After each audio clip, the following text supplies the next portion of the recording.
You will learn a lot from this business. Today, pinadalan ako ni Dustin ng kanyang mga cookies at ang sabi ko naman sa kanya na I will be honest kung ano man maging result sa mga review ko. Nagpadala si Dustin ng 6 pieces premium cookies which weighs 35 grams each. Based on my observation, ang concept ng cookies niya is rustic artisan style. Looks good and moist yung mga cookies niya. And according to her, premium lahat ng ginagamit niyang ingredients. At ito ang price list niya.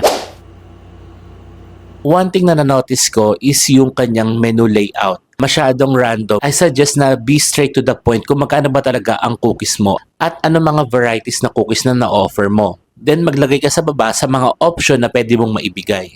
In terms of packaging, actually napawawak sa packaging kasi yung paper bag itself at yung box is parang premium yung ginamit. Ito yung sinasabi ko na pag ang cookies mo mahal, make sure na mag-stand out lahat from the product itself and also sa packaging. Remember na ang packaging is part of the customer's experience. Okay, tikman naman natin. I want to be honest with you, masarap siya.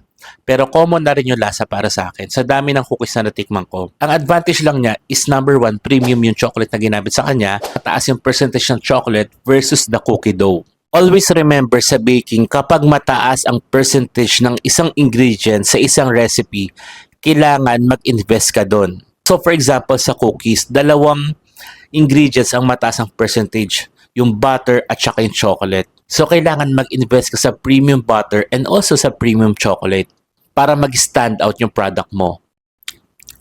Highly recommended tong cookies na to. Sobrang sarap, sobrang moist. Dark chocolate na sakto lang yung pait at hindi rin ganong katamis.